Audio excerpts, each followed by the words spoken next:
हे महाभाव, देवकी माता, मामा श्री वसुदेव और दाऊ भैया से हमारा प्रणाम कहना। अवश्य बड़े भैया। हे केशव, हम सब भावुकता के मारे प्राणी बहक जाते हैं, अपने मार्ग से भटक जाते हैं। हमें सदा ही तुम्हारे मार्गदर्शन की आवश्यकता रहेगी। मैं संसार में कहीं भी रहूं, मेरा मन तुम सबके साथ ही रहेगा। कृष्ण की अंतिम यात्रा शुरू हो चुकी है दादी माँ, कृष्ण की अंतिम यात्रा शुरू हो चुकी है। वत्स व्रजनाभ, भगवान से न ईर्ष्या की जाती है न शत्रुता। भगवान की तो केवल भक्ति ही की जाती है। वत्स, भगवान को अपना मित्र, माता, पिता और भ्राता माना जाता है। बस बस बस करो दादी माँ। मैं आपसे कृष्ण की प्रभुता का वर्णन और नहीं सुनना चाहता। मैं कृष्ण को मिटाकर सारी दुनिया को दिखा दूंगा कि वो भगवान नहीं, ढोंगी है, ढोंगी।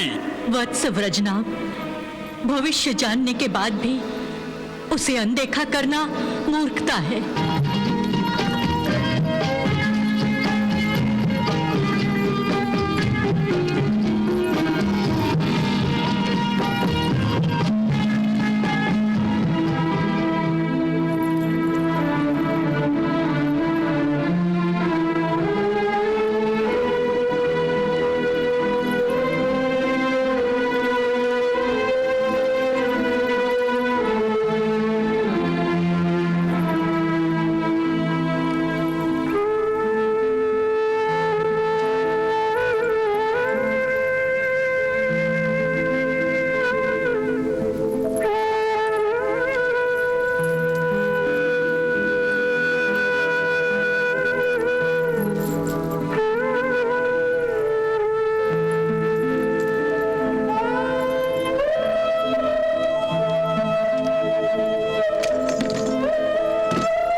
हे महाभाव,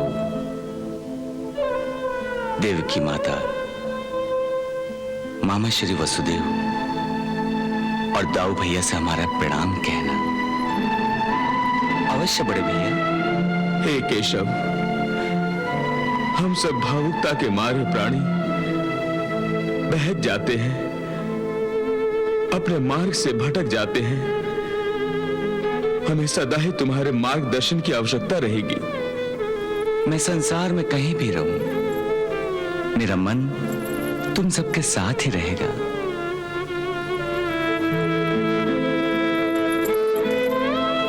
चलो सारथी।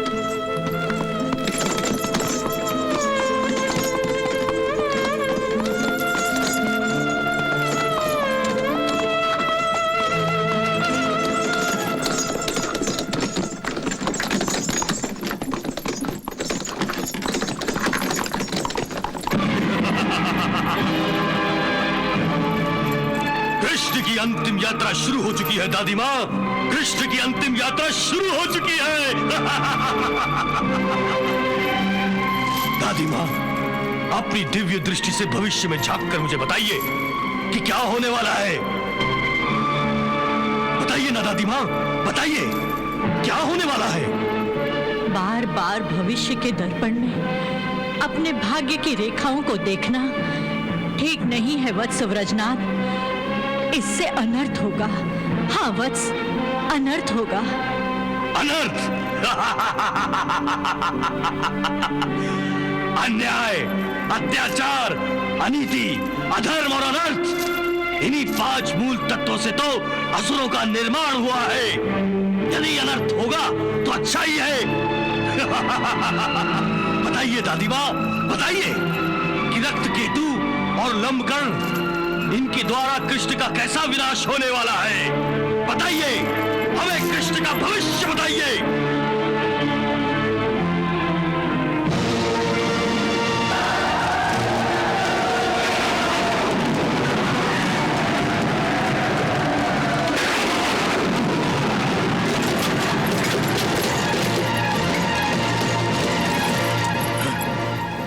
हुआ दादी माँ, क्या हुआ? वत्स, भयंकर विनाश के संकेत मिल रहे हैं, भयंकर विनाश के। वत्स व्रजनाभ, मुझे तो केवल विनाश ही दिखाई दे रहा है, केवल विनाश।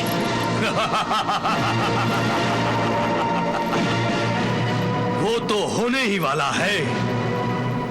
जब ये वज्रनाभ द्वारिका पर आक्रमण करेगा तो द्वारिका को विनाश से कोई नहीं बचा सकेगा। मैं द्वारिका की नहीं, तुम्हारी नगरी व्रजपुर की बात कर रही हूँ। मैंने व्रजपुर को भविष्य में संपूर्ण रूप से ध्वस्त होते देखा है वत्स। नहीं दादी माँ, ये नहीं हो सकता। व्रजनाभ, यही होने वाला है। इसीलिए वत्स, तुम श्री कृष्ण से दुश्मनी मोल ना लो। दादी माँ, असुर राज वज्रनाभ को एक भाले से डरने का पाठ सिखा रही है। श्री कृष्ण भगवान हैं। दादी माँ, वो भगवान नहीं, जादूगर है, जादूगर। व्रजनाभ, सत्य को पहचानो और उसे मानो। दादी माँ, कृष्ण सत्य नहीं, झूठ है, झूठ। और मैं इस झूठ को मिटा कर रख दूंगा। सत्य को कोई मिटा नहीं सकता। इसे मिटाने के प्रयास में लोग स्वयं मिट जाते हैं। मैंने यही बात तुम्हारे पिता से भी कही थी, परंतु उन्होंने मेरी बात ठोकर से उड़ा दी थी। परिणाम क्या हुआ? वत्स, तुम्हारे पिता स्वयं मिट गए। व्रजनाभ, क्या तुम भी अपने पिता की भांति विनाश के रास्ते पर पग रखना चाहते हो? दादी माँ, यदि भविष्य के दर्पण में आप मुझे मेरी मृत्यु का दृश्य दिखाकर डराना चाहती हैं, तो यह आपकी भूल है। मृत्यु असुर राज को कभी नहीं डरा सकती, कभी नहीं डरा सकती। व्रजनाभ, तुम्हें अपनी चिंता नहीं है, पर अपने परिवार की तो सोचो। तुम्हारी एक पत्नी है और एक सुंदर बेटी भी है, प्रभावती, जिसका विवाह भी तुम्हें करना है वत्स। वत्स व्रजनाभ, भगवान से न ईर्ष्या की जाती है, न शत्रुता। भगवान की तो केवल भक्ति ही की जाती है।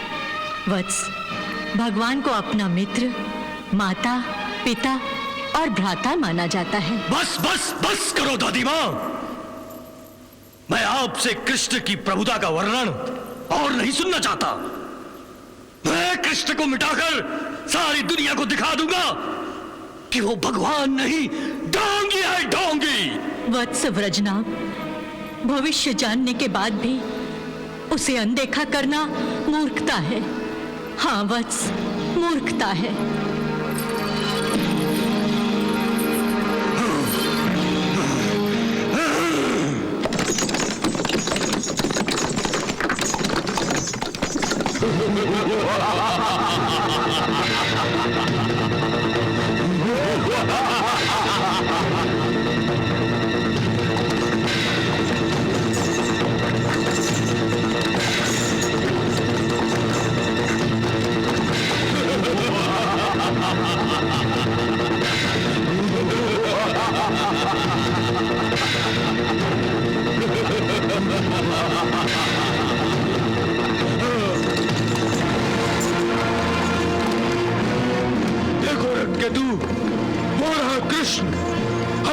शिकार।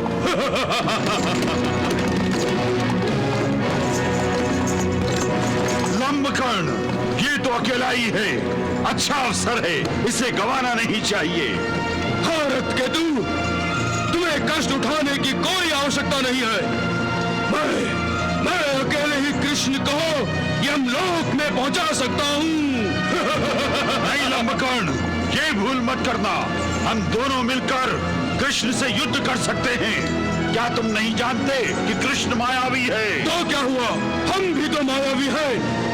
हम अपनी माया से उसे भ्रमित कर देंगे और माया के जाल में फंसे हुए शिकार का वध करना आसान हो जाएगा।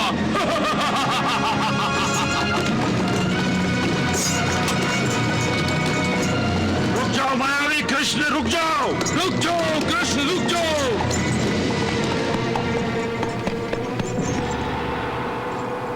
तुम्हारे प्राणों की भेंट असुरेश्वर वज्रनाभ को प्रस्तुत करेंगे।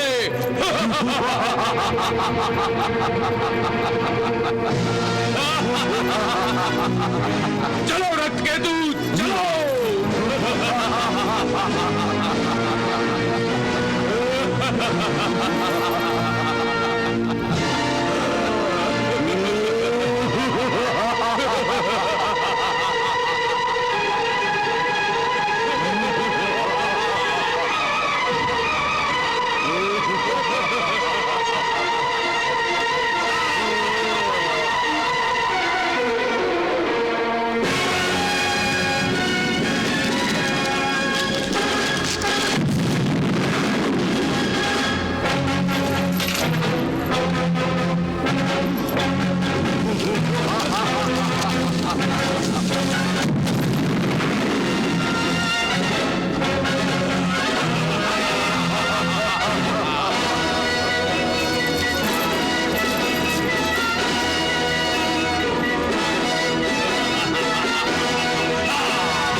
असुरेश्वर। दादी मां, कृष्ण ने मेरे दो मित्रों का वध कर दिया है। रक्तकेतु और लंबकर्ण, ये दोनों मेरे मित्र महामायावी थे। फिर भी उस तुच्छ कृष्ण ने उनका कैसे वध कर दिया? क्योंकि श्री कृष्ण महामायापति हैं। मायावी नहीं है वत्स। दादी माँ! वत्स व्रजनाभ, मैंने पहले ही तुम्हें सतर्क कर दिया था, भविष्य का दर्शन करा दिया था, परंतु तुमने मेरी बात को सुनकर भी अनसुना कर दिया था। वत्स, अब भी समय है, सत्य को पहचान लो और मान लो कि श्री कृष्ण ही भगवान है। दादी माँ! चिल्ला क्यों रहे हो? चिल्लाने से तुम्हारी आवाज चाहे जितनी भी दूर चली जाए, पर वो अतीत के गहरे और अंधे कुएं में डूबकर ही रहेगी। परंतु सत्यवाणी चाहे जितनी भी धीमी हो, वो प्रतिध्वनि बनकर गूंजती ही रहेगी। और सत्य ये है कि श्री कृष्ण ही भगवान है, भगवान है वत्स। झूठ है ये! सत्य केवल यही है कि मैं भगवान हूँ। मैं अपने आप को ईश्वर कहकर ईश्वर का अपमान मत करो वत्स। श्री कृष्ण ही भगवान है, तुम नहीं वत्स, तुम नहीं। दादी माँ, मुझे तो ऐसा लग रहा है कि मैंने आपके रूप में अपने ही घर में शत्रु पाल रखा है। व्रजनाभ, तुम मेरा अपमान तो कर ही रहे हो, परंतु इस समय अहंकार में अंधे होकर भगवान का भी अपमान कर रहे हो। वत्स, जब तक तुम भगवान श्री कृष्ण का सम्मान करना नहीं सीखोगे, न तुम्हारा कल्याण होगा, न तुम्हारी असुर प्रजा का। दादी माँ, असुरों के कल्याण के लिए ये असुरराज उस ग्वाला के सामने भिक्षा पात्र लेकर खड़े होने वालों में से नहीं है। असुरों का कल्याण अवश्य होगा, केवल मेरे हाथों से होगा। और उस समय जिस दिन मैं अपने हाथों से कृष्ण का वध करूंगा, वध करूंगा। वत्स व्रजनाभ, ईश्वर तुम्हें क्षमा करे, परंतु क्षमा की भी एक सीमा रेखा होती है। जब निरंतर दुष्कर्मों से पाप का घड़ा भर जाता है, तो ईश्वर उसे क्षमा नहीं करता वत्स, ईश्वर भी क्षमा नहीं करता। कहीं आप ये तो नहीं कहना चाहते हैं कि युद्ध हुआ? हाँ भार्गव, आपके होते हुए युद्ध हुआ? हाँ, संसार का सबसे भीषण युद्ध हुआ, और इस युद्ध में भीषण संहार हुआ महर्षि उत्तंक। नहीं केशव! कौरव और पांडवों के वीर आपस में लड़कर यमलोक पहुंच गए। पुत्र, पौत्र, बंधु सहित सारे योद्धाओं का विनाश हुआ, लाखों योद्धा मारे गए। धृतराष्ट्र, गांधारी और द्रौपदी पांडवों के सारे पुत्र मारे गए। इस महाभयंकर युद्ध में केवल 10 योद्धा बच गए। भार्गव तंक, 5 पांडव, सात्यकी, अश्वत्थामा, कृतवर्मा, कृपाचार्य और मैं, शेष सभी मारे गए। इतना भीषण विनाश हुआ, सबके सब मारे गए। ये अच्छा नहीं हुआ केशव, अच्छा नहीं हुआ। युद्ध रोकने की क्षमता होते हुए भी तुमने युद्ध की अनुमति दे दी। ये अपराध है केशव, अक्षम्य अपराध। इस अपराध का दंड मैं तुम्हें अवश्य दूंगा।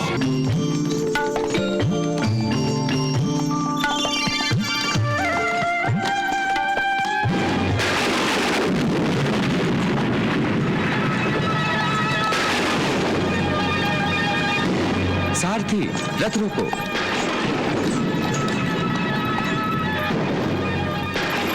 द्वारिकाधीश, यह महर्षि उत्तंक के तप सामर्थ्य का प्रभाव है। उन्होंने ही अपने तपोबल से हमें संकेत भेजा है कि मैं द्वारिका जाने से पहले उनसे भेंट करूं।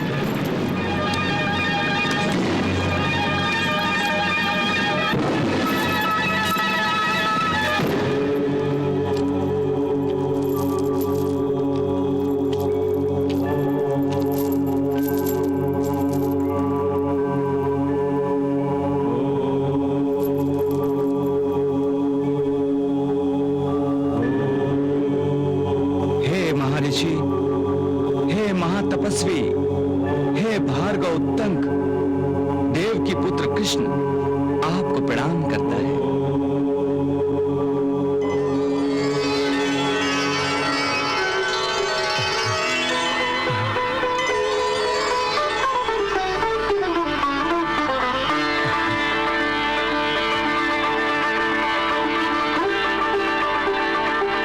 योगियों के योगी, तपस्वियों के तपस्वी देवकी नंदन श्री कृष्ण को मेरा प्रणाम। भगवान, आपने मुझे प्रणाम करके समस्त लोकों में मुझे प्रतिष्ठित कर दिया है। आपकी महान तपस्या के सामने सारी प्रतिष्ठाएं मांद पड़ गई हैं। हे प्रभु, आपके श्रीमुख से निकलने वाले वाक्य तो आपकी बांसुरी के सुरों से भी अधिक मन भावन है। आप अपनी आवाज से सभी का मन मोह लेते हैं, परंतु आपके दर्शनों से तो सभी सम्मोहित होते हैं। आपने मेरा मन मोहकर मुझे सम्मोहित कर दिया है प्रभु, सम्मोहित कर दिया है। हे भगवान, मेरी ये श्रद्धा है कि आपके होते हुए संसार में सब चैन की बांसुरी बजाएं। मैं ये जानता हूं कि कौरव और पांडव युद्ध के कगार पर खड़े थे, परंतु मैं ये भी मानता हूं कि आपने कुरुकुल के ज्येष्ठों और श्रेष्ठों को अपनी मधुर वाणी से समझा बुझाकर सम्मोहित कर दिया होगा। मेरा विश्वास है प्रभु कि कौरव और पांडवों के बीच जो महायुद्ध होने जा रहा था, उसे और उसके परिणाम स्वरूप होने वाले भीषण संहार को आपने अवश्य टाल दिया होगा। प्रभु, आप बताते क्यों नहीं कि आपने अपने शक्ति से सब कुछ ठीक ठाक कर दिया था, कोई अनर्थ नहीं होने दिया? महर्षि, बात बहुत आगे निकल चुकी थी। बात कितनी आगे बढ़े, आपके सामर्थ्य से परे नहीं हो सकती प्रभु। आप तो सामर्थ्यशील हैं। आपके जैसा कुशल योद्धा अखिल भारतवर्ष में कोई दूसरा नहीं। दुर्योधन ये बात समझ नहीं सकता था, इसलिए युद्ध पर उतारू हो गया, परंतु आपने दुर्योधन को अपनी शक्ति का परिचय देकर युद्ध पर अंकुश अवश्य लगाया होगा। प्रभु, यही कहना चाहते हैं ना आप? नहीं भृगुनंदन, मैं कुछ और कहना चाहता हूं। कहीं आप ये तो नहीं कहना चाहते हैं कि युद्ध हुआ? हाँ भार्गव, आपके होते हुए युद्ध हुआ? हाँ, संसार का सबसे भीषण युद्ध हुआ, और इस युद्ध में भीषण संहार हुआ महर्षि उत्तंक। नहीं केशव! कौरव और पांडवों के वीर आपस में लड़कर यमलोक पहुंच गए। पुत्र, पौत्र, बंधु सहित सारे योद्धाओं का विनाश हुआ। लाखों योद्धा मारे गए। धृतराष्ट्र, गांधारी और द्रौपदी पांडवों के सारे पुत्र मारे गए। इस महाभयंकर युद्ध में केवल 10 योद्धा बच गए। भार्गव उत्तंक, 5 पांडव, सात्यकी, अश्वत्थामा, कृतवर्मा, कृपाचार्य और मैं, शेष सभी मारे गए। इतना भीषण विनाश हुआ, सबके सब मारे गए। ये अच्छा नहीं हुआ केशव, अच्छा नहीं हुआ। युद्ध रोकने की क्षमता होते हुए भी तुमने युद्ध की अनुमति दे दी। ये अपराध है केशव, अक्षम्य अपराध। इस अपराध का दंड मैं तुम्हें अवश्य दूंगा। इस अपराध का दंड मैं तुम्हें अवश्य दूंगा केशव।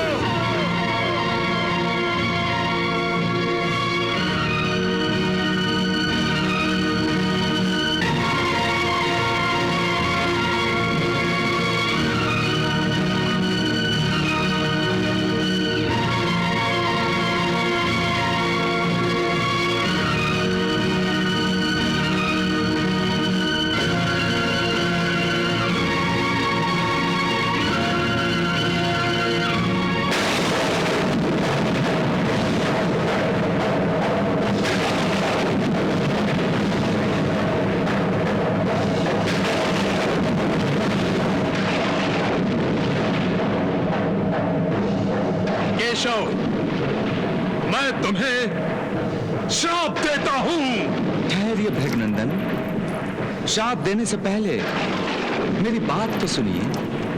मैंने इस युद्ध को रोकने का बहुत प्रयास किया, परंतु किसी के प्रारब्ध में हस्तक्षेप करके उसको बदलने की चेष्टा नहीं की, क्योंकि ऐसा करना विधि के विधान को बदलना होता,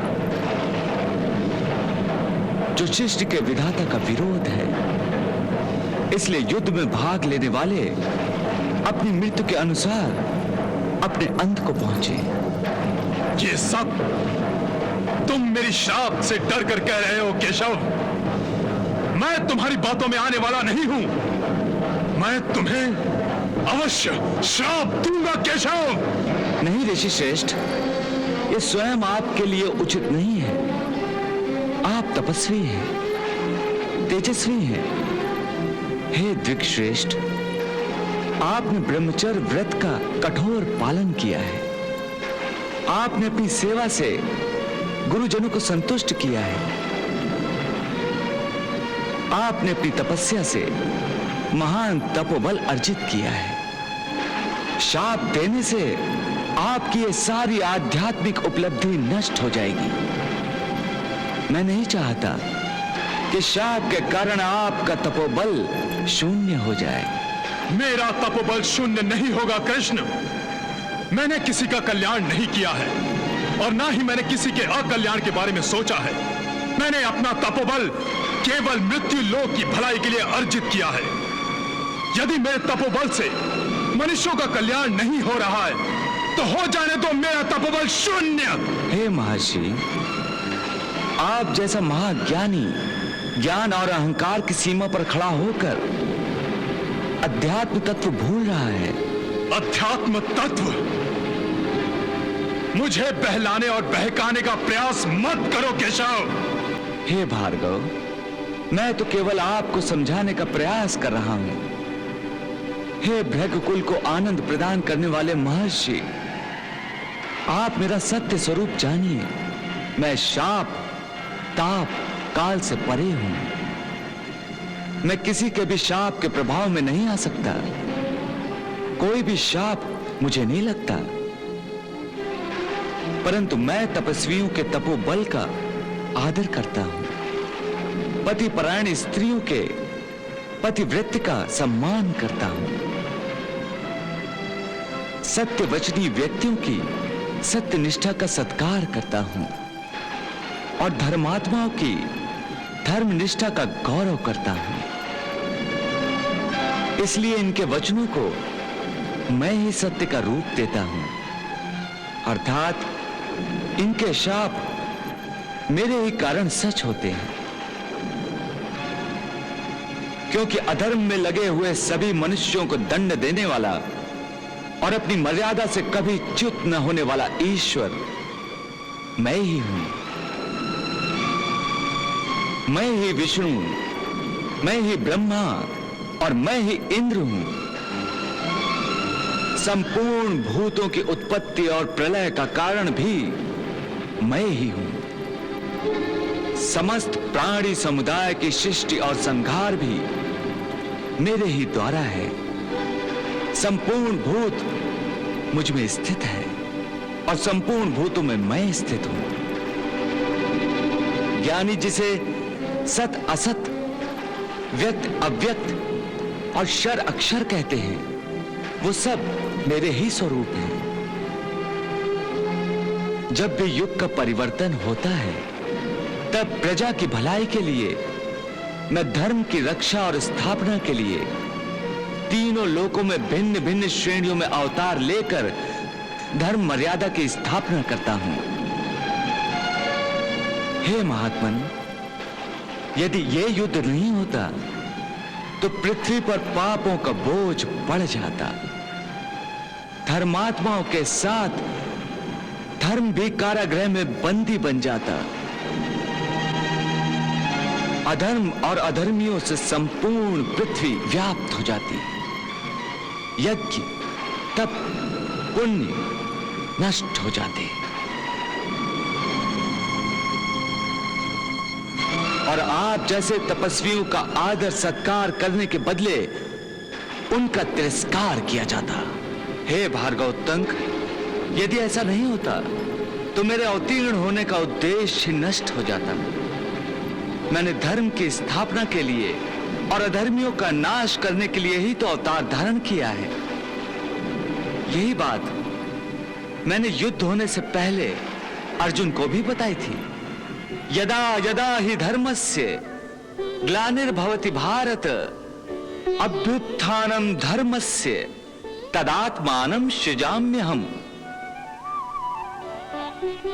जब जब सत्य और धर्म की हानि हो जाती है और अधर्म और असत्य की वृद्धि हो जाती है तथा पाप का साम्राज्य स्थापित हो जाता है, तब तब मैं अपने को प्रकट करता हूं।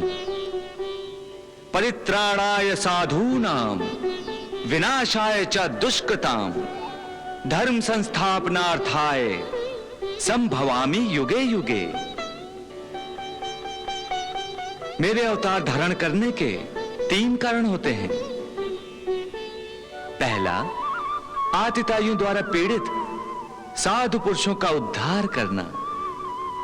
दूसरा, दुष्टों का नाश करना। और तीसरा कारण है धर्म की पुनः स्थापना करना। हे तपस्वी श्रेष्ठ भार्गव, कौरव अर्थात अधर्म बलवान हो गया था और पांडव अर्थात धर्म क्षीण हो गया था। इसलिए मैंने पांडवों की नहीं, धर्म की सहायता की। क्या मैंने ये गलत किया? हे द्विज श्रेष्ठ, हे महर्षि, हे भार्गवोत्तंक, अधर्मियों का विनाश करने के लिए ये सब क्या परम आवश्यक नहीं था? क्या अब भी आप मानते हैं कि मैंने युद्ध की अनुमति देकर अपराध किया? क्या अब भी आप मानते हैं कि मैं शाप के योग्य हूं? यदि आप ऐसा ही मानते हैं तो आप मुझे अवश्य शाप दीजिए। मैं आपके वचनों का, आपके शाप का निश्चित ही आदर करूंगा। आपका शाप सत्य प्रमाणित होगा। प्रभु, भक्त अपने भगवान को कभी शाप नहीं देता।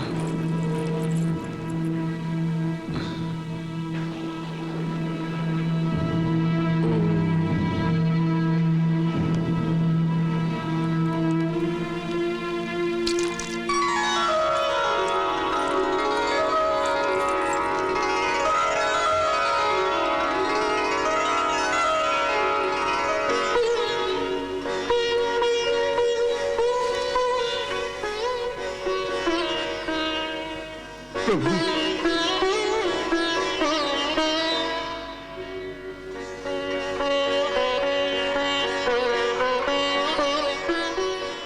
प्रभु, मैं अपने अहंकार में सचमुच बहक और भटक गया था।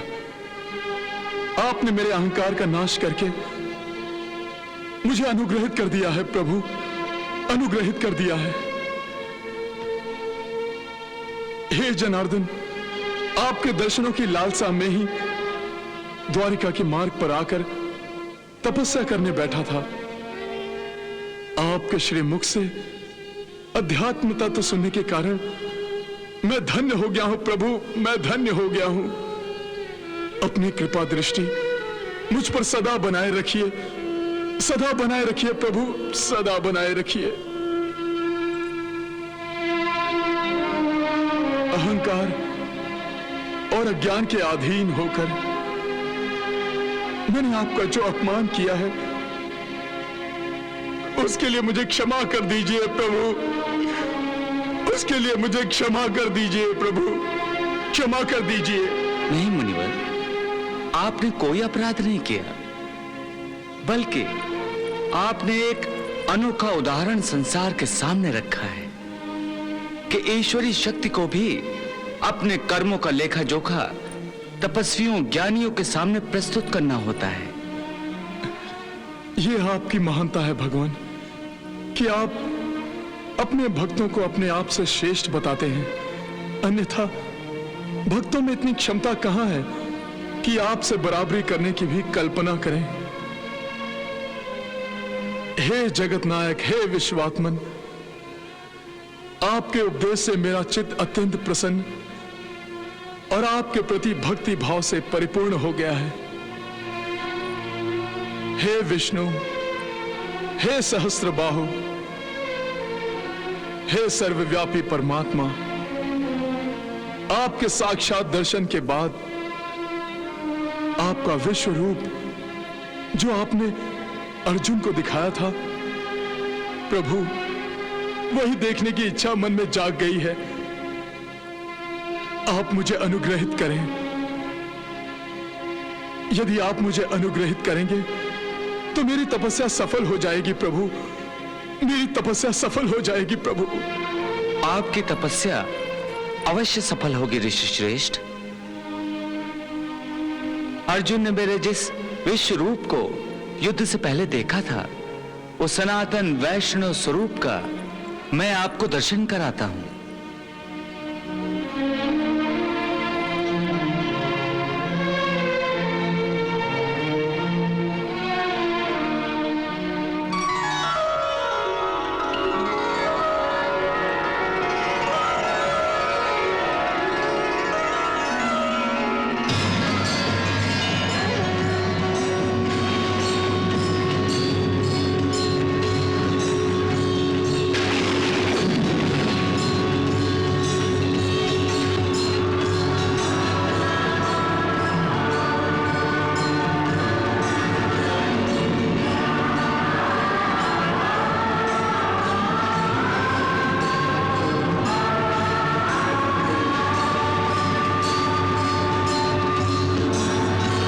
सर्वात्मन परात्पर नारायण, आपको मेरा प्रणाम। हे पद्मनाभ पुंडरीकाक्ष माधव, आपको मेरा प्रणाम। हिरण्यगर्भ ब्रह्मा आप ही के रूप हैं, आप ही अंतर्यामी पुराण पुरुष हैं, आपको मेरा प्रणाम। आप अज्ञान रूपी अंधकार को मिटाने वाले सूर्य हैं, आपको मेरा प्रणाम। आप संपूर्ण वेदों के एकमात्र वेद तत्व हैं, संपूर्ण देवता आप ही के स्वरूप हैं।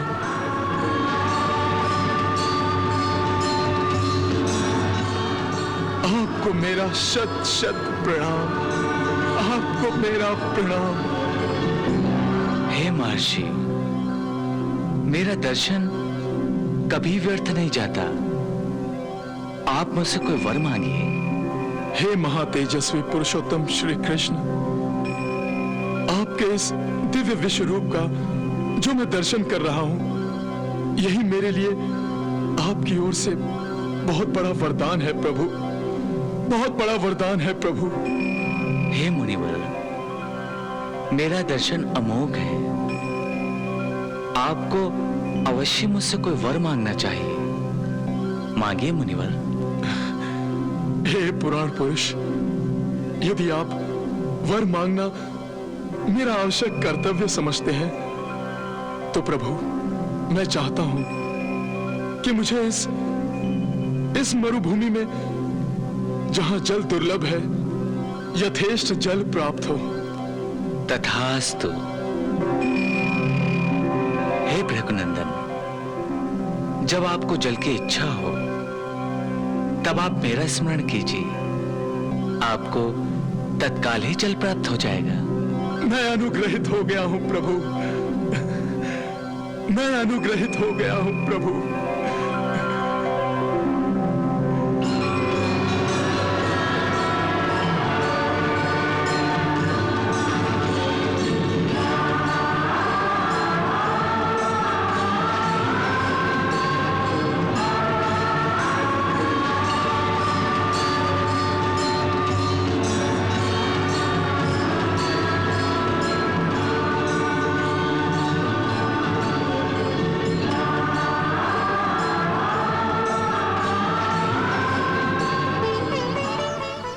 हे भार्गव उत्तंक, अब मुझे द्वारिका जाने की आज्ञा दीजिए।